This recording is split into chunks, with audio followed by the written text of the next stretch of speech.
전 세계에서 코로나 바이러스 문제로 공포와 두려움 가운데 걱정, 근심으로 하루하루를 보내고 있는 것을 볼 수가 있습니다.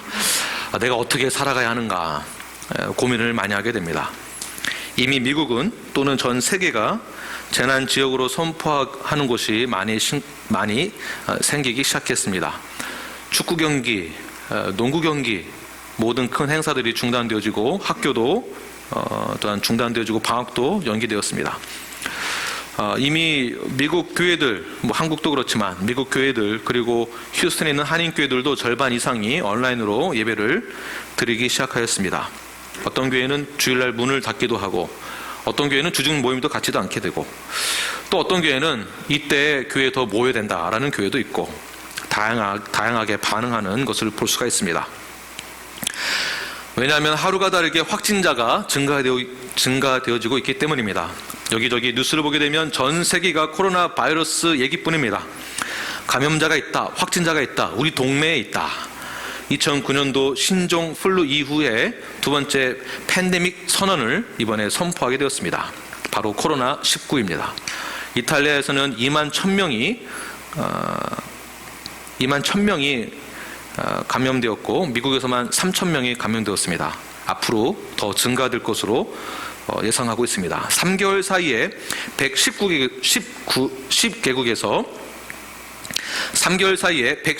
개국에서 4,300명 이상 사망자가 발생했습니다. 오늘 아침에 뉴욕타임즈를 잠깐 보게 되니까 앞으로 예상되는 것은 사망자가 170만 명, 감염자가 2억 명이 될 거라고 합니다. 여러분 두려우시죠? 네.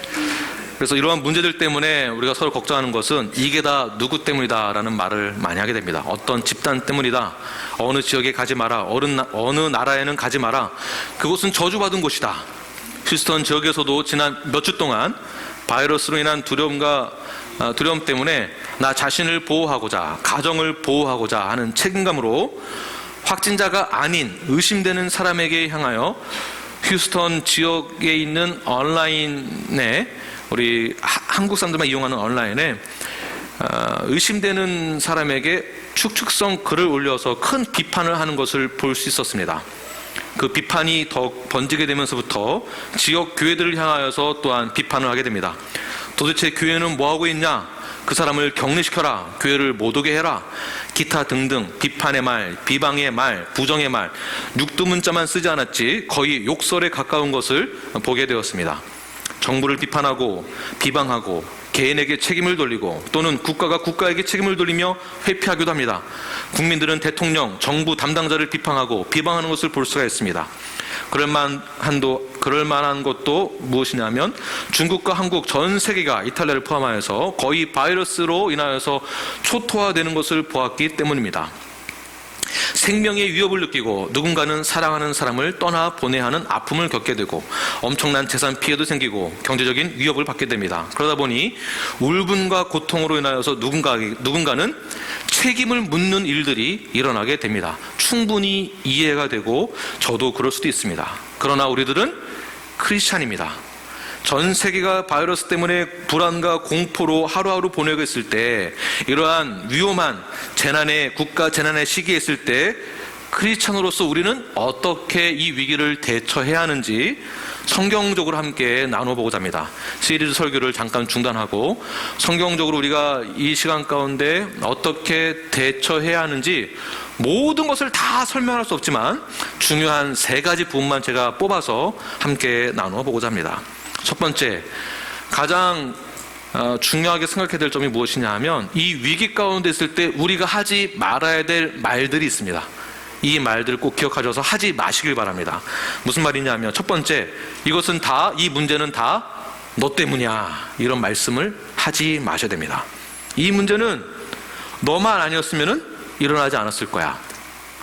이 문제는 너의 집단만 아니었으면 크게 번지지 않았을 거야. 이 문제는 그 국가만 아니었어도 이런 문제는 없을 거야.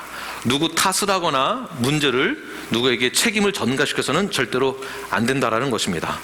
왜 그런지를 한번 함께 나눠보겠습니다.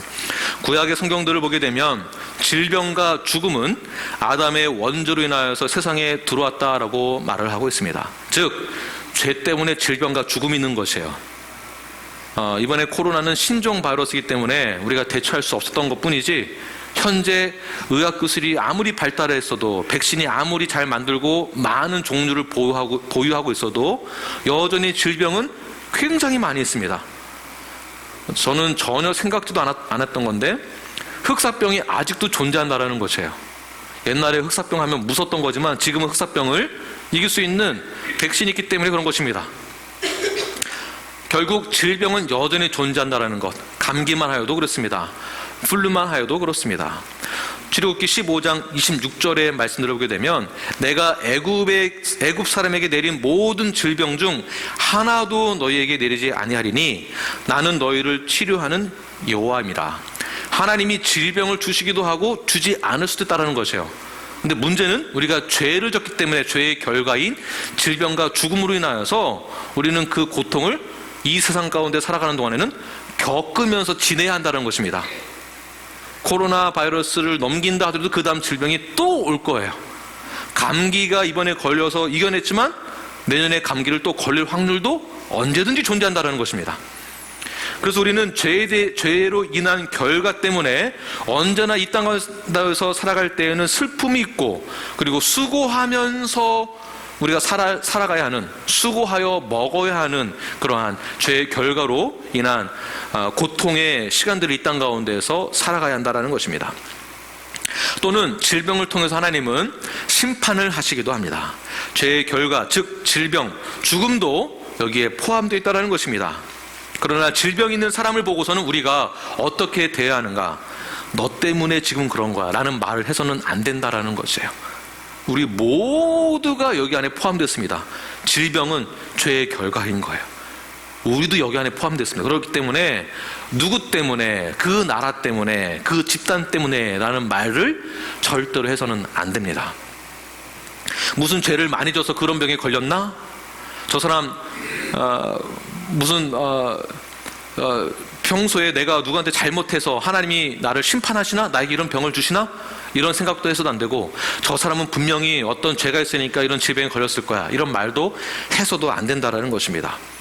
그 질병에 걸린 사람한테도 보고서는 나한테 가까이 오지 말아라, 그를 따돌린다거나 죄인으로 취급한다거나, 모든 사람이 한 사람에게 병에 걸린 사람에게 매몰차게 책임을 물어서 다 너 때문이야 라는 말을 해서는 안 된다는 것이에요.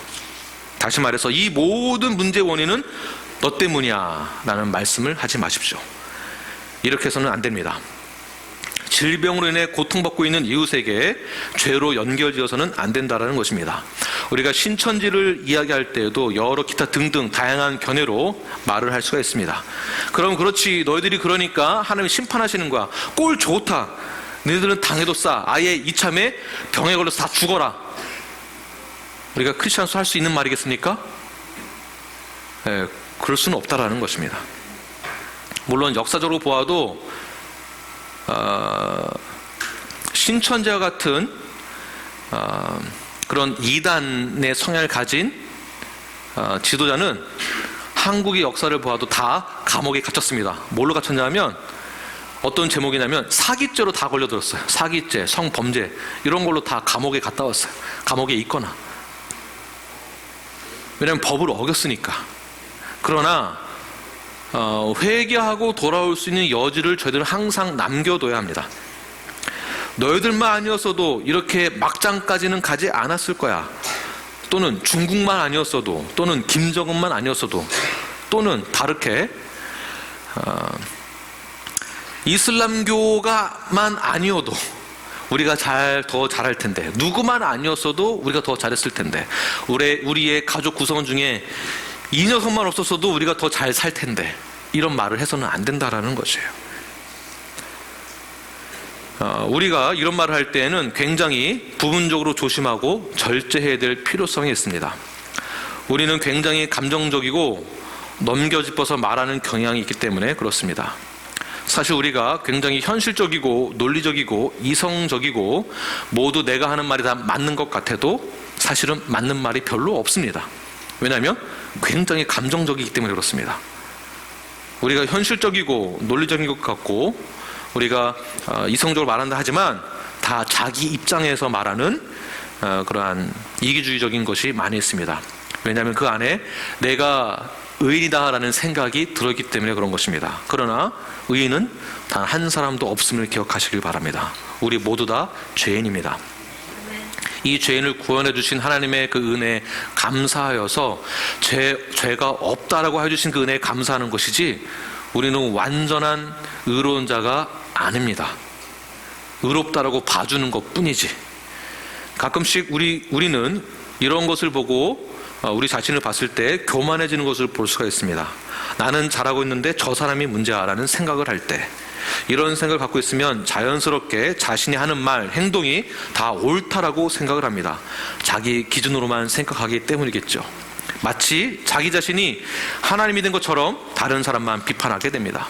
나는 좋은 목사고, 나는 좋은 교회 다니고 있고, 나는 좋은 사람이고, 나는 구원받은 사람이니까 저 사람은 나쁜 사람이야, 저 사람은 죄인이야, 그러니까 병에 걸렸지, 저 사람은 구원받을 수 없어, 그러니까 하나님이 질병을 주시는 거야, 그러니까 하나님이 심판하시는 거야, 다 이것은 너 때문이야, 이렇게 말을 해서는 안 된다라는 것이에요. 이 말을 삼가하시길 바랍니다. 두 번째, 우리가 하지 말아야 될 말들이 있습니다. 그 말은 두 번째 무엇이냐 하면, 공포심을 조장하는 말을 해서는 안 됩니다. 다른 말로는 이제 우리는 끝이야, 이제 우리는 망했다, 나는 이제 어떻게 사나, 우리 회사는 어떻게 되나, 우리 가정은 어떻게 될까, 내 회사는 어떻게 될까, 이러한 부정적인 말, 공포심을 조장하는 말, 이제 이 나라는 망했다, 이제 다 죽게 되고 말 거야, 이런 공포심을 조장하는 말이나 행동을 해서는 절대로 안 됩니다. 마태복음 19장 19절을 보게 되면 내 이웃을 내 몸과 같이 사랑하라 라고 했습니다. 우리가 말씀대로 실천하고 적용을 한다면, 코로나 바이러스 문제로, 질병의 문제로 우리가 모두 지쳐있을 때, 두려움 가운데 있을 때 내가 하는 말이나 행동이 행여나 다른 이웃들에게 피해가 되지 않을까, 내가 하는 말이나 행동 때문에 다른 이웃에게 공포심을 조장하게 되는 것은 아닐까라는 생각을 반드시 하셔야 됩니다. 굉장히 중요합니다. 제가 나서서 공포심을 조장하는 말을 한다면 목사로서의 역할을 제대로 못하게 되는 것입니다. 혹시라도 내가 하는 행동이나 말 때문에 염려를 더하게 하는 건 아닐까, 이 생각을 반드시 하셔야 됩니다. 왜냐하면 내 몸을 중요시 여기는 것처럼 내 이웃의 몸도 중요하기 때문입니다. 이웃을 내 몸과 같이 사랑한다라는 그런 말씀을 그대로 준행한다면 내 말이나 행동, 생각을 중요하게 생각을 하고 말씀을 하셔야 한다는 것입니다. 지금 코로나 바이러스 위협을 받고 있는 이 시점에서 지금 다른 지역보다는 그나마 휴스턴이 좀 덜하지만, 다른 나라보다도, 다른 지역이나, 그러나 앞으로 예상되는 것이 어떻게 전개될지 모르지만 각자가 위험 요소에 잇따라 한다면 이웃을 위해서도 알아서 내가 하는 말들이나 행동을 조심해야 한다는 것입니다. 예를 들면 오늘 많은 분들이 이렇게 참석하지 못한 분들이 계시는데, 스스로 안 올 수 있습니다. 자가격리 할 수 있습니다. 좋습니다. 증상이 있으면 숨기지 말고 검사를 받는다든지, 또는 알아서 위생 관리를 철저하게 하신다든지, 내 몸을 잘 조심하게 하는 것처럼 다른 이웃을 위해서도 신경을 써야 한다는 것입니다. 반대로 어려움을 겪고 있는 성도에게 대해서는 우리가 스스로 알아서 도움이 필요하지 않은가, 필요한 것을 채워주기 위해서 저희들이 노력 또한 해야 하는 것입니다. 나만 생각하는 것이 아니라 다른 이웃의 필요도 채워주는 일들을 해야 하는 것이에요. 그러므로 성경에서 말하는 질병의 대처 방법은 공포심을 유발하는 말을 하는 것이 아니라 오히려 성경에서 말하고 있는 위로의 메시지를 더 전해주는 것입니다. 야, 이러니까 가지마, 이러니까 뭐해가 아니라 하나님이 함께 하셔, 오히려 격려의 말, 위로의 말, 성경의 메시지를 전해주는 역할을 저희 모두가 해야 한다는 것입니다. 그런데 문제는 어디에서 발생되는가? 이 문제란 공포심이 어디에서 더 조장되어지는가. 문제가 무엇이냐면 요즘 미디어가 너무나 발달되었기 때문에 어디서나 쉽게 실시간으로 뉴스를 접할 수가 있게 됩니다.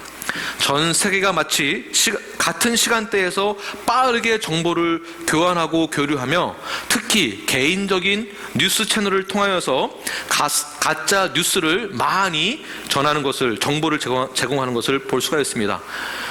여기 문제가 무엇이냐면 헤드라인 그 타픽을 아주 과감하게 쓰면 클릭 횟수가 늘어나게 됩니다. 클릭 횟수에 따라서 광고 수입이 많이 발생되어지겠죠. 그러니까 아주 과감하게 격한 그러한 표현들을 많이 사용합니다. 뭐 예를 들자면 미국이 앞으로 망할 것이다. 이러면 누가 클릭을 안 하겠습니까? 클릭하면 생뚱맞은 그런 가짜 뉴스들이 많은 거예요. 뭐 누가 병들어서 죽었다, 뭐 대통령이 뭐 죽었다, 기타 등등 가짜 뉴스입니다. 가짜 정보도 많고 일부러 흘려 보내기도 합니다. 거기에 음모론이 또한 있다고 합니다. 여러분들 잘 분별하십시오. 무엇이 진짜고 가짜인지 아무거나 퍼뜨리시면 절대로 안 된다라는 것이에요. 조심도 하셔야 됩니다. 이럴 때 우리는 크리스찬으로서 어떤 말들을 해야 하는가? 가장 두려움이 많은 이 시기 때일수록 공포를 조장하는 말을 하는 것이 아니라 우리가 서로 사랑 안에서 두려움을 쫓아낼 수 있도록 위로의 말을 해야 합니다. 요한일서 4장 18절 말씀을 함께 읽겠습니다. 시작. 두려움이 없고 온전한 사랑이 두려움을 내쫓나니. 네, 자세히 보십시오. 사실은 코로나 바이러스에 대한 두려움이란 죽음과 연결되어지는 것이죠. 내가 혹시 이 병에 걸려서 죽지는 않을까, 그 두려움 때문에 서로가 앞다투어서 그로서리에 줄 서서 모든 카트에 담을 수 있는 그 이상으로 다 담습니다. 왜 그렇습니까? 죽음에 대한 두려움 때문에. 성경에서는 죽음을 죄의 삭시라고 했습니다. 그 죄의 값이 죽음이라고 했습니다. 그러나 그 죽음을 이길 수 있는 방법은 오직 하나님께서 그 독생 예수 그리스도의 땅 가운데 보내시고 그를 믿는 자들은 영생을 얻는다라고 했습니다. 예수님께서 우리의 모든 죄들을 다 사하여 죽으시고 우리의 모든 죄가 다 사함 받으면 죄의 삭은 사망이요라는 그 말에 저희가 포함되지 않는 거예요. 즉 예수를 믿으면 영생을 얻게 된다. 그래서 우리가 예수님 하나님의 그 사랑 안에서 온전한 사랑, 완전한 사랑 안에 우리가 위로를 받고 안심을 하게 되고 평화와 자유를 누리게 되는 것입니다. 죽음에 대한 두려움을 이기게 되는 것이죠. 그런데 건강한 크리스찬이란 실제로 죽음에 대해서 두려워하시면 안 되는 거예요. 죽음도 우리가 사실은 미리 준비가 되어 있어야 됩니다. 우리가 well-being이라는 단어도 사용하지만 well-dying도 생각을 하고 계셔야 돼요. 죽음에 대해서 너무 두려워하셔도 안 돼요. 왜냐하면 우리는 천국 백성이고 시민이기 때문에 그렇습니다. 하나님의 자녀이기 때문에 그렇습니다. 그래서 죽음에 대해서 고통받고 있는 자들에게 어떠한 불신이나 두려움을 조장하는 말을 더 이상 해서는 안 된다라는 것이에요. 원망의 말이나 염려의 말을 해서는 안 됩니다. 이제 종말이다, 이런 말도 해서는 안 됩니다. 농담 삼아서도 하셔는 안 되는 것이에요. 이때 우리가 해야 될 말은 하나님이 우리와 함께 하십니다. 사랑의 하나님이 예수님을 우리에게 보내줬습니다. 우리는 예수님과 연합되었습니다. 그러니 하나님을 의지합시다. 하나님을 믿으세요. 예수님을 믿으세요. 하나님의 주권과 하나님의 섭리와 하나님의 계획을 믿으세요. 하나님이 우리를 구원하셨다고 한다면 하나님이 지금 이 코로나 바이러스 때문에 문제가 되는 이 원인에 대해서 다 제거해 주시고 좋은 치료약도 주실 것을 믿으세요. 분명히 이겨낼 것입니다 라고 서로 위로하는 것이 먼저지 공포를 조장하는 분위기를 만들어서는 결코 안 된다라는 것입니다. 이렇게 서로가 서로에게 두려움을 이겨낼 수 있도록 하나님의 보호하심을 경험할 수 있도록 그렇게 서로 교제하시는, 위로하며 격려하시는 저와 여러분이 되길 간절히 축원합니다. 마지막 세 번째는 이제는 우리가 이런 말들을 해야 됩니다. 전 세계적으로 바이러스가 퍼지고 있는 이런 상황에서 우리는 무엇을 해야 하는가? 지상 명령을 지키기 위해서 우리는 앞다투어 복음을 전하며 증거해야 됩니다. 오늘 본문의 내용이죠. 하늘과 땅의 모든 권세를 하나님으로부터 받으신 예수님께서 우리에게 가장 중요한 사명을 주셨습니다. 즉 예수님이 명령하시고 지키라고 주신 이 말씀, 곧 누가 주신 것과 같습니까? 하나님이 주신 것이에요. 바로 지상태의 명령입니다. 세상 끝나는 날이 올지라도 예수 그리스도께서 누구와 함께? 나와 함께 하신다고 하셨어요. 그러니까 지금 저도 이런 상황에서 나 혼자 살고자 발버둥 치는 것이 아니라 어떻게 됐습니까? 이런 상황 가운데서도 불구하고 복음을 전하는 것이, 지상 명령을 지키는 것이 하나님의 명령이고 예수님의 명령이고, 그 명령을 따르는 자는 언제나 예수님께서 우리와 나와 함께 해주신다는 것이에요. 오늘 성경 말씀을 믿으십니까? 네. 아멘. 코로나 바이러스 때문에 전 세계가 혼동의 시간을 보내고 있습니다. 이럴 때 우리는 어떻게 되겠습니까? 건강의 위협, 경제적인 위협을 받고 있습니다. 사랑하는 사람을 떠나보내는 그러한 분들도 계십니다. 이럴 때, 이 고통의 시간 가운데 있을 때 우리는 무엇을 해야 되겠습니까? 이 위기 가운데 이 순간에도 불구하고 복음을 전하는 것이에요. 그 복음은 예수를 믿으세요. 예수를 믿으세요. 그럼에도 불구하고 하나님이 우리와 함께 하십니다. 그분은 광야에 있을 때에도 우리와 함께 하셨습니다. 내가 아프고 병들고 힘이 들고 마음이 울적하고 외로울 때에도 하나님이 나와 함께 하셨습니다. 좋을 때도 함께 하셨고 기쁠 때도 함께 하셨고 하나님이 우리와 함께 하셨습니다. 이 사명은 내가 기분이 좋을 때, 내가 즐거울 때, 나의 환경이 좋아졌을 때, 나의 경제적인 상황이 안정적이었을 때 순종하는 것이 아니라, 지금이 가장 좋은 시기라고 하는 것은 그 어느 때의 상황에 우리가 입각해 있다 할지라도 모든 이 사명은 어느 때든지 지켜야 한다는 것을 말하고 있는 것입니다. 위기 때의 하나님의 존재와 위기 때의 하나님의 그 역사하심과 위기 때의 하나님의 그 은혜를 더욱더 많이 경험할 수 있기 때문입니다. 아직까지는 바이러스 위협이 우리의 피부에 크게 와닿지는 않습니다. 그러나 전 세계가 많이 혼돈 가운데 있습니다. 어떤 전문가는 전 세계 인구에서 약 40% 이상 감염될 확률이 있다고 합니다. 네, 그럴 수 있습니다. 그 중에 우리도 포함될 수 있습니다. 걱정이 되기도 합니다. 그러나 이때 우리가 해야 될 것은 무엇인가? 로마서 12장 15절 말씀 함께 읽겠습니다. 시작. 즐거워하는 자들과 함께 즐거워하고 우는 자들과 함께 울라. 그들에게 직접 찾아가십시오. 찾아가는 게 두려우시면 무엇을 할 수 있겠습니까? 전화를 하세요. 문자도 보내주시고, 야, 이러이러하대, 지금 옆 사람이 죽었대, 거기 가지마. 이 말이 아니라 오히려 하나님이 당신과 함께 하세요 라고 문자를 보내주세요. 그리고 즐거워할 일 있으면 같이 즐거워해 주시고, 그리고 우는 자들과 함께 울 수 있는 그러한 복음을 전할 수 있는 저와 여러분이 되기를 바랍니다. 모두가 두려움 가운데 있을 때, 모두가 공포 가운데 있을 때, 주변에 나의 이웃 중에 어느 한 사람이 좌절하고 방황하고 현실을 받아들이지 못하여서 우울증에 빠져 있을 때 우리는 그들에게 가서 복음을 전하고 함께하는 것입니다. 그렇다면 전하는 자의 입장은 어떠한 자세를 가져야 되는가? 그럼에도 불구하고 우리는 전 세계가 공포와 불안에 떨고 있을 때 소망을 가진 자로서 불안해하는 것이 아니라 더욱더 소망을 가진 자는 더욱더 이 소망을 전해주는 거예요. 그러니까 하라고 하니까 하지가 아니에요. 진짜 구원받은 자는 소망이 있습니다. 여기에 죽음이 두렵지 않다고 하는 것이지, 나 죽으러 갈래 하고 가라는 뜻이 아니에요. 지금 병 걸리세요. 가서 병 걸린 대로 가세요. 이런 말씀을 드리는 것이 아닙니다. 내 몸을 우리는 더 안전하게 지켜야 할 의무도 있습니다. 그러나 우리는 내 몸을 소중히 여기는 것처럼 이웃의 몸도 소중히 여겨야 하는 그러한 의무도 갖고 있다는 것입니다. 베드로전서 3장 15절과 16절 말씀 함께 읽겠습니다. 시작.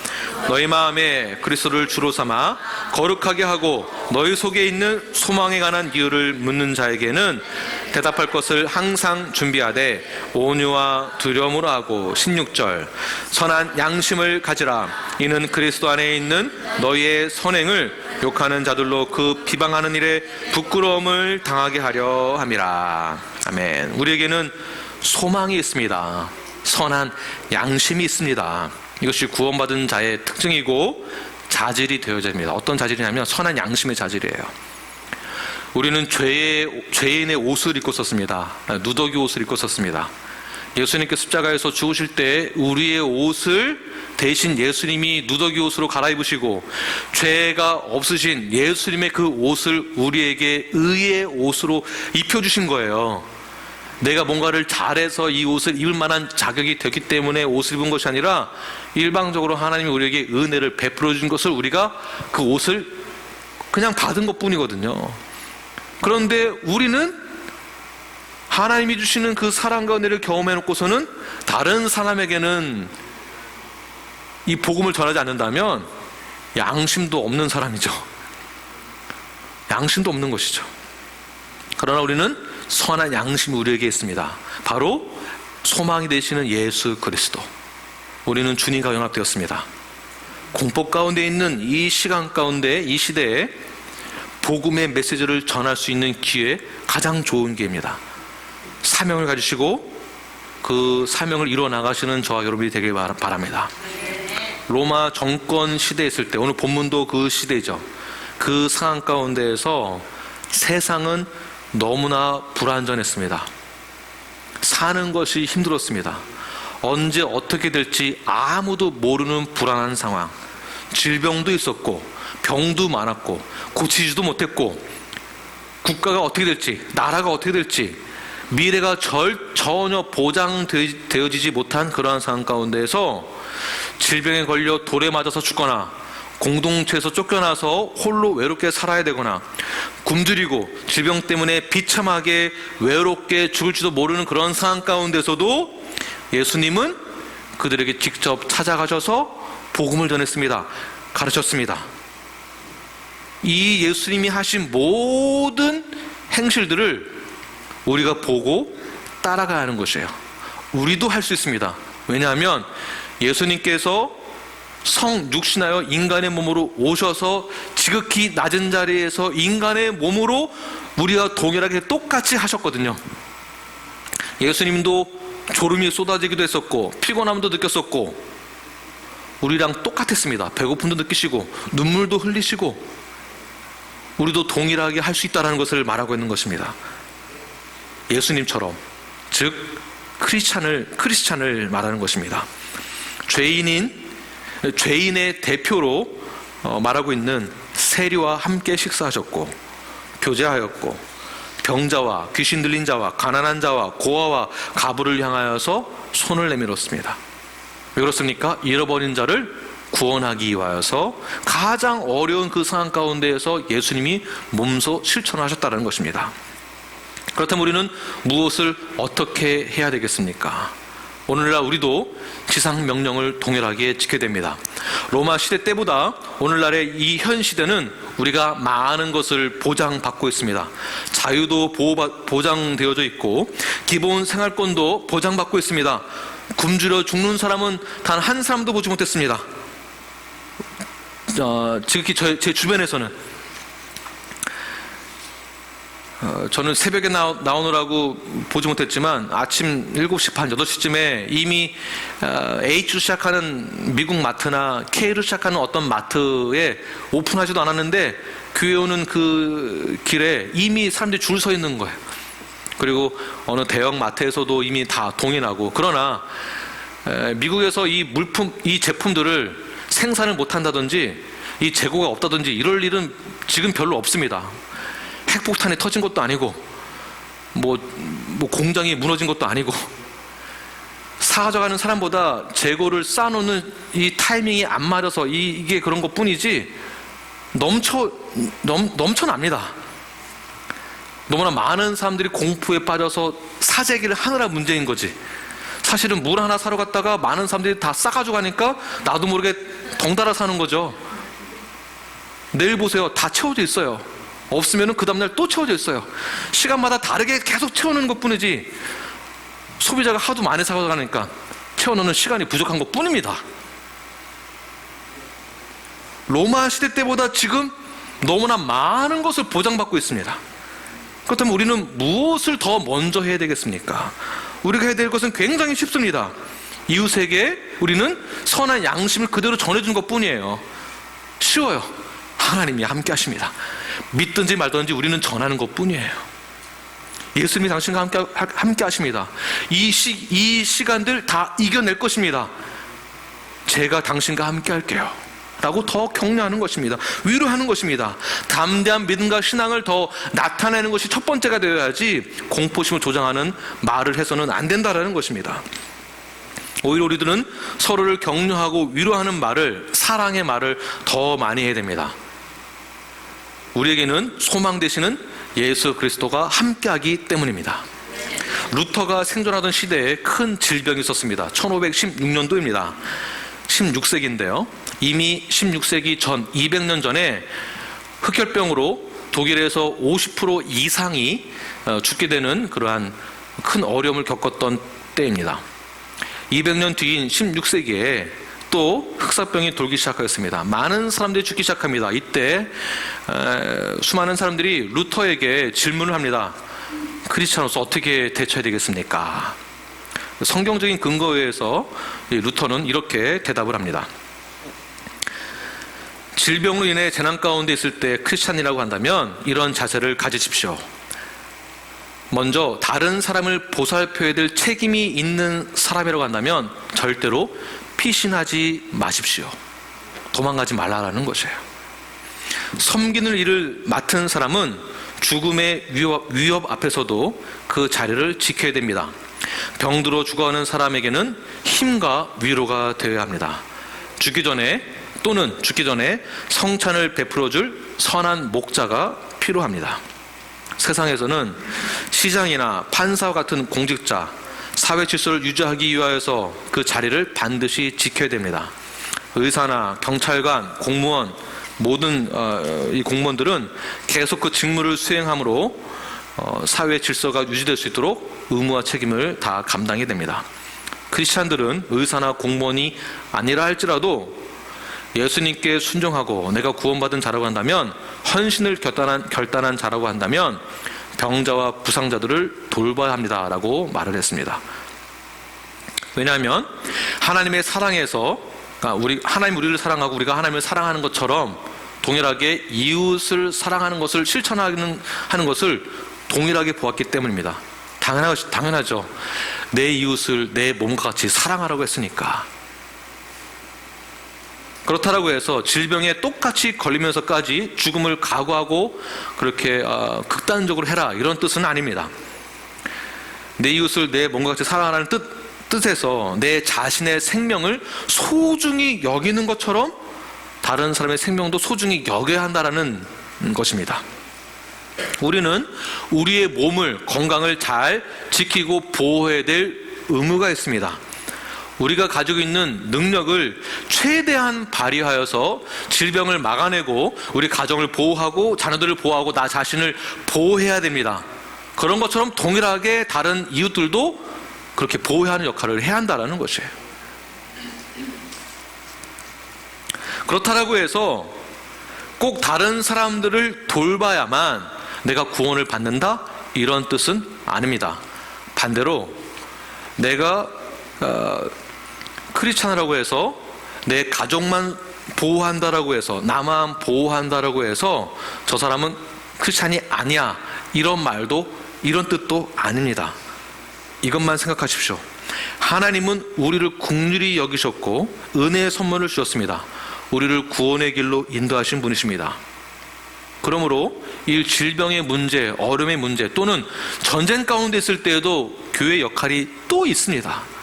동일한 맥락으로 본다면 이러한 어려움 가운데 있을 때 분명히 하나님은 전쟁 중에도 하나님은 함께 하신다라는 것 잊지 마십시오. 전쟁도 결국 끝나게 됩니다. 질병도 결국에는 우리가 이겨내게 될 것입니다. 그 와중에, 그 과정 가운데 우리가 어떻게 해야 되는가가 더 중요합니다. 성경대로 해야 됩니다. 저는 여러분들이 크리스찬으로서 여러분들이 가지고 있는 그 믿음으로 올바른 결정을 잘 내릴 거라 확신을 합니다. 도망가도 좋습니다. 내 가정만 보여도 좋습니다. 누가 뭐라고 할 사람 단 한 사람도 없습니다. 그러나 믿음에 따른 결정을 잘 내리시길 바랍니다. 구원을 잃어버리지는 않습니다. 그러나 우리가 가져야 될 의무는 병든 자들을 위로하고 격려해야 하는 것이에요. 우리가 돌봐야 됩니다. 그렇다고 해서 하라고 하니까 하지 뭐 이렇게 수동적으로 해서는 안 됩니다.